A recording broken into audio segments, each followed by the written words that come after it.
Look like Bria Hartley is going into hiding. This is her liking this post. Y'all see that? Breezy 1414. Bria is the definition. She's liking this post. Look at this.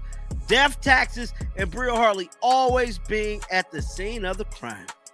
Now that's her choke slamming Angel Reese. I'll say before you even talk, I know you're a tough girl. That looked painful. Yeah. Yeah. Someone ran into my knee and it just snapped. Bria Hartley isn't just trending. She's disappearing. Hours after Sophie Cunningham was ruled out for the season with a torn MCL, Hartley started vanishing from the spotlight. Socials locked, posts deleted. Fans calling it proof she's hiding from the firestorm. And that firestorm? It started with one image. Hartley smirking as Cunningham was carried off the court, clutching her knee in agony. To fans, it wasn't just bad timing. It was a sinister grin, one of the coldest looks in WNBA history. What should have been a tough basketball play instantly became a viral scandal. This picture is going viral with Bria Hartley with the sinister grin, right? This malevolent look that's on her face right now. Clearly smiling after injuring Sophie Cunningham, man. Rage from fans, fury from Cunningham's family, and now a league-wide crisis over whether the WNBA even protects its stars. Because whichever way you see it, this wasn't just a collision. This was the moment that set Hartley's reputation and the league itself on fire. And hey, smash that like and subscribe button. Support my journey. It would mean a lot to me. It looked like Bria Hartley is running after news broke about Sophie Cunningham being out for the season. The second quarter was buzzing. Indiana was in rhythm. Sophie Cunningham was locked in, and the crowd was alive. Then, in one drive, it all collapsed. Hartley came crashing into the paint, barreling sideways into Cunningham's planted right leg. The sound made the whole arena flinch. Cunningham instantly collapsed, clutching her knee like she already knew. Trainers rushed in. Teammates circled her. The arena went silent as replay after replay showed the brutal angle of her knee buckling. Sophie couldn't even stand. 2 trainers had to carry her to the tunnel. The Fever lost one of their most reliable players in seconds. But what took this moment from devastating to unforgettable was what happened after. Because as Sophie limped away, Hartley smirked. And that grin is exactly what fans say she's running from now. Maybe you should focus her sister. Maybe you should focus less on fining players for commenting on your poor officiating and more about hiring officials that are capable to call a consistent game and protect your athletes. Pathetic. Praying for you. The only good thing positive surrounding Sophie Cunningham coming out of this game, she looked in good spirits in the locker room. For a few seconds, the entire arena held its breath. But as cameras caught Hartley's grin, the internet exploded. That smirk spread like wildfire, slowed down, zoomed in, turned into memes, and replayed frame by frame. Fans didn't debate if she smiled. They debated why.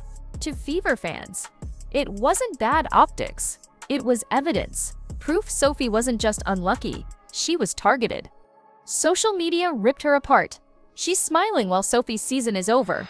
One fan posted, others flat out branded Hartley the villain of the league. The smirk quickly became more than an expression.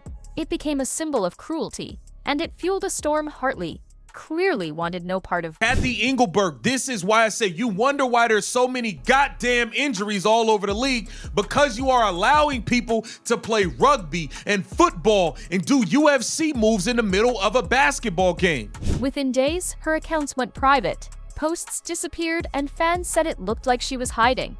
But the fury only grew louder when Sophie's own family jumped into the fight. Indiana fans were already furious, but Sophie's family poured gasoline on the fire. Her sister Lindsay went viral, slamming referees for not even reviewing the play. Her mother Paula doubled down, blasting the league for what she called a total failure to protect players. To them, it wasn't just about Sophie's knee. It was about a system where players get fined for speaking out, while reckless fouls go unchecked. Indiana Fever fans wake up pissed off today. Pissed off. Not only are we getting assaulted, but they're smiling about it.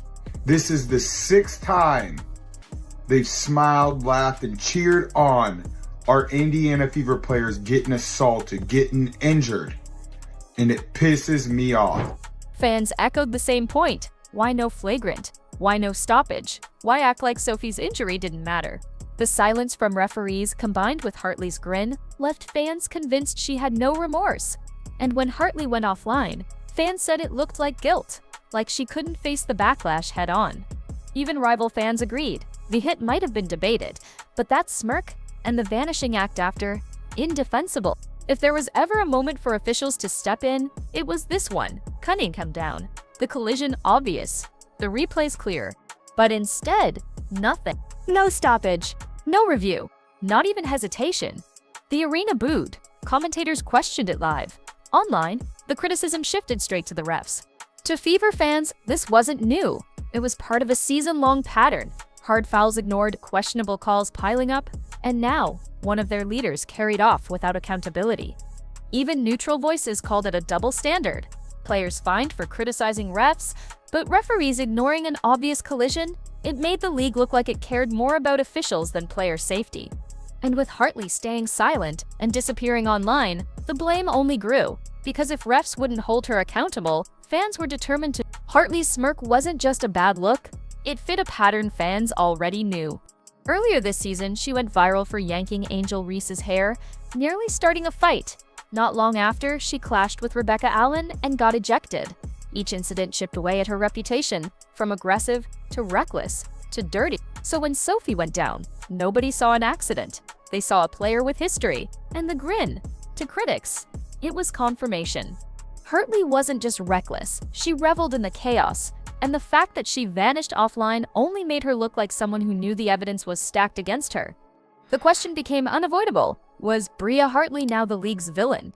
While the outrage raged online, the Fever had a bigger problem, surviving without Sophie Cunningham. She wasn't just a role player, she was a leader, the glue holding the locker room together. With Caitlin Clark and Aria McDonald already sidelined, losing Sophie felt like the knockout punch. Her toughness, her scoring, her leadership, gone instantly. Playoff hopes crumbled with her. Fans said it's straight, season over, death blow. And as Indiana scrambled to hold the season together, the spotlight kept circling back to Hartley. Because while the Fever were forced to keep fighting, Hartley was disappearing. Her silence left fans furious, convinced she had something to hide. The incident dominated headlines. TV debates, podcasts, highlight shows. Everyone had an opinion. Some argued it was just bad luck. Others said Hartley had finally shown her true colors. But the debate always came back to two things: the smirk and her silence. Because the more Hartley hid, the more guilty she looked. Every deleted post, every private account fueled the perception that she knew exactly what she'd done. Soon, the conversation grew past Hartley herself. Fans and analysts started pointing fingers at the WNBA. Why was reckless play ignored? Why were referees untouchable while players were left vulnerable? Hartley's grin had become more than her problem. It was now the face of a credibility crisis, a league under fire for silencing players instead of protecting them.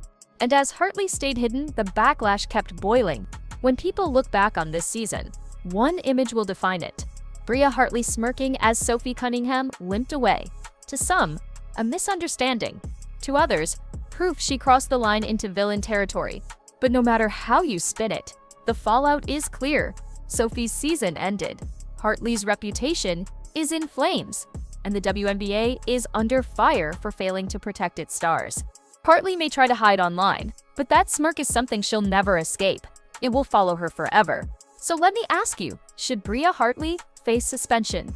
And what does the WNBA need to change to protect its players? Drop your thoughts in the comments. This story is far from over. And hey, smash that like button, or your favorite player is missing their next free throw.